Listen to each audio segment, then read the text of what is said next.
Ciao e benvenuto a questa nuova lezione sul trading system.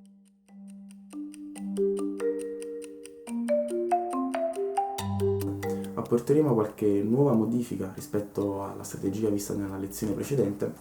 In particolare aggiungeremo gli orari di operatività a mercato del nostro expert advisor ed inoltre la gestione degli investimenti attraverso l'utilizzo del trading stop. Possiamo osservare appunto che abbiamo definito alcune nuove variabili, ad esempio la variabile input di tipo double, trailing stop. Esso appunto è il coefficiente di trailing stop fissato a 1.5 e ci indica principalmente di che quantità il trailing stop si avvicina al prezzo rispetto all'aumento di prezzo stesso. Inoltre possiamo osservare appunto più in basso la definizione della variabile interna TS di tipo double, ossia decimale, che sarà appunto la nostra unità di trailing stop, che verrà calcolata successivamente. Fissiamo dunque nel blocco onInit il valore di TS a 0 come appunto inizializzazione. Andiamo dunque ad osservare che cosa accade all'interno di questo condizionale. Esso afferma che se il tipo di ordine è buy e inoltre la differenza tra il prezzo bid attuale dunque e lo stop loss attuale dell'ordine è maggiore del doppio di che cosa? Del prodotto tra l'unità di trailing stop e il coefficiente trailing stop. Dunque osserviamo come all'interno del corpo di questo condizionale andremo a modificare l'ordine in questione attraverso la funzione order modify. Essa in output restituisce un valore bool di tipo booleano, true o false, dipendentemente se l'ordine è andato a buon fine o meno, che associeremo alla variabile di tipo bool chiamata mode. In input order modify prende prima di tutto la variabile ticket, ossia il ticket relativo all'ordine che stiamo considerando e che andremo a modificare, il prezzo a cui l'ordine è stato aperto originariamente, order open price, e inoltre il valore normalizzato di quello che sarà il nostro nuovo stop loss. Dunque avremo lo stop loss relativo a quando l'ordine è stato eseguito, che verrà maggiorato di un'unità di trailing stop moltiplicata per il nostro coefficiente di trailing stop. Il tutto normalizzato su digits, ossia le cifre decimali relative al simbolo che stiamo considerando. Inoltre lasceremo invariato il take profit con la funzione order take profit, ma sarà possibile anche aggiungere un trailing profit, un trailing target, sia l'inseguimento dei guadagni attraverso opportuna modifica internamente.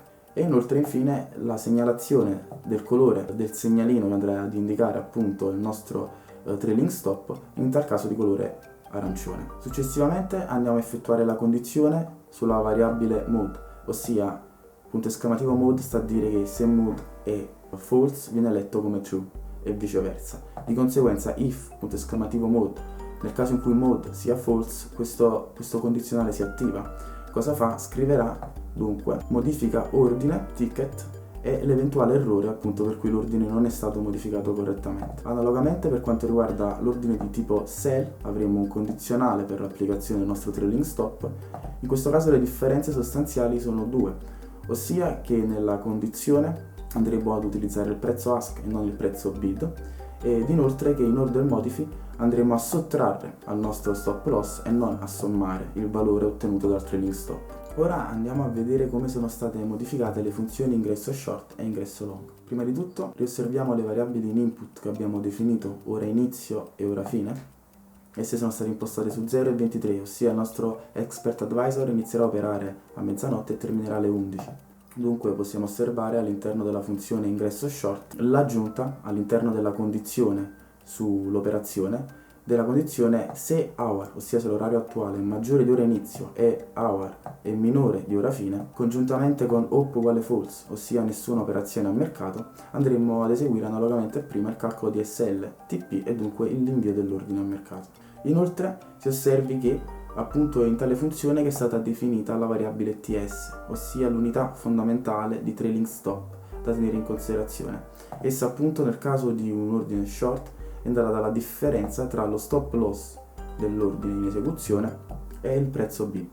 Possiamo osservare che in questo caso, analogamente a prima, se si ha invece a mercato un ordine di tipo buy, si andrà a chiudere tale ordine e si andrà a riaprire un ordine nuovo di tipo sell, impostando, analogamente a quanto appena visto, il nostro valore di TS, ossia la differenza tra lo stop loss e il prezzo bid.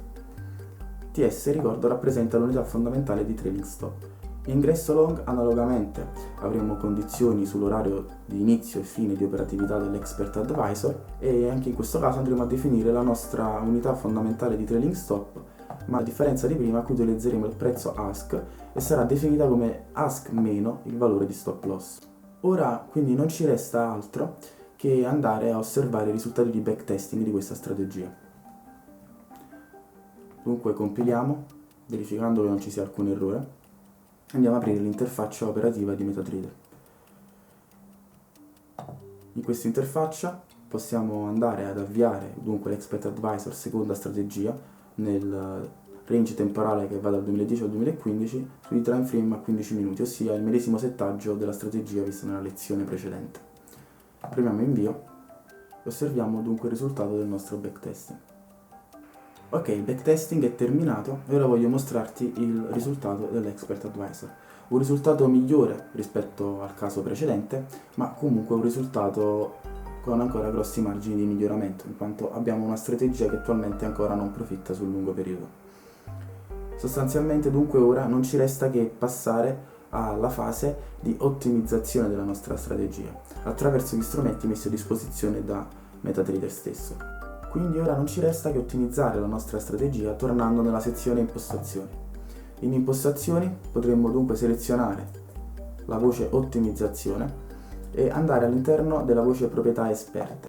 Un'ottimizzazione non consiste in altro che la modifica casuale dei parametri di ingresso che noi abbiamo selezionato come variabili input del nostro Expert Advisor, una variazione casuale e backtesting consecutivi su queste strategie variate, individuando appunto attraverso dei parametri quali sono le strategie migliori da selezionare, ossia con i migliori parametri. Qua è possibile osservare dunque le variabili modificabili in input, attraverso lo switch è possibile selezionare quelle che effettivamente verranno variate e quelle che invece non verranno considerate dal sistema di ottimizzazione. Ciò che interesserà modificare a noi dunque saranno i pips di stop loss, i pips di take profit, coefficiente del trailing stop, il periodo RSI e inoltre la soglia di ipercomprato e ipervenduto, nonché anche il periodo della media mobile. Dunque, per ognuna di queste variabili considerate andremo a definire il valore di avvio, in questo caso 100 per i pips di stop loss e 200 per i pips di take profit. Inoltre andremo a definire il passo, ossia di che quantità ad ogni variazione cambierà il valore del parametro selezionato, e inoltre un valore a cui si arresta, cioè un valore di terminazione oltre il quale non andrà il nostro ottimizzatore nel considerare possibili variazioni dei parametri. Nel caso dello stop loss ci fermeremo a 300, nel caso del take profit ci fermeremo a 600. Per quanto riguarda il coefficiente di trailing stop, esso è un valore di 1.5 e lo faremo variare appunto da un valore che va da 1 a 2 con un passo di 0.2. Inoltre il periodo RSI sarà un periodo RSI che partirà appunto da un valore di 2 per arrivare ad un valore di 7 con un passo di 1. Inoltre osserviamo dunque quello che è la soglia di ipercomprato e di ipervenduto fissate a 10 e 90. La nostra intenzione è quella di farle partire da un valore di 70 e di 30 con un passo di 5 per poi farlo terminare appunto ad un valore di 90 e 10. E il periodo della media mobile che andremo a selezionare da un valore di partenza di 200 ad un valore di arrivo di 350 con dei passi che andranno di 25 unità per volta. Finito il settaggio delle variabili che vogliamo ottimizzare, dunque i punti di avvio, arresto e il passo che verrà compiuto per arrivare da un punto all'altro, possiamo premere OK e avviare dunque la nostra ottimizzazione. Ora che abbiamo lasciato lavorare un po' il nostro ottimizzatore, ovviamente è riuscito a testare solo 95 strategie per il momento, delle quali ne ha selezionate alcune. È chiaro che più tempo si farà lavorare il nostro sistema di ottimizzazione e migliore saranno i risultati. In tal caso, per i parametri che abbiamo scelto è possibile osservare in basso a destra che il tempo stimato dal software per l'ottimizzazione completa, dunque di tutte le possibili strategie che si possono creare come combinazione dei parametri di input, è all'incirca di 5 ore e 50 minuti. Chiaramente si può decidere di arrestare il processo di ottimizzazione in qualunque momento e osservare i risultati. Dunque arrestiamo l'ottimizzazione e andiamo a osservare i risultati dell'ottimizzazione. Allora osserviamo la strategia migliore che ha generato questo profitto sulla sezione grafico dell'ottimizzazione, sempre nel pannello in basso a sinistra. Su questo grafico è possibile visualizzare i punti come strategie, ogni punto rappresenta una strategia all'interno di questo piano, appunto come le strategie si distribuiscono su questo piano dove variano i nostri parametri. Sull'asse verticale, a destra, è possibile osservare in termini di profitto, ossia del bilancio complessivo del nostro portafoglio al termine del backtesting della strategia. Dunque, partendo dall'alto verso il basso, possiamo osservare che la strategia più profittevole è stata la numero 2, come abbiamo osservato poco fa, con un saldo finale di 14.767, considerando un saldo iniziale di 10.000, e quindi un profitto di circa il 50% nei 5 anni in cui è stata testata. Essa è caratterizzata da uno stop loss di 200, un take profit di 4,50, un trailing stop fissato a 1,8, un periodo dell'RSI pari a 5 e una soglia di ipercomprato pari a 75, con un periodo della media mobile fissato a 3,50. Adesso andiamo dunque a osservare nello specifico il grafico di questa strategia per vedere com'è il suo comportamento non solo complessivamente ma nel corso di questi 5 anni. Andiamo ora a osservare quindi il grafico del risultato ottenuto. Possiamo osservare come questa strategia è riuscita ad andare in profitto in questi 5 anni e anche in maniera abbastanza costante, partendo da un capitale di 10.000 e completando i suoi investimenti con un capitale di quasi 15.000 dollari.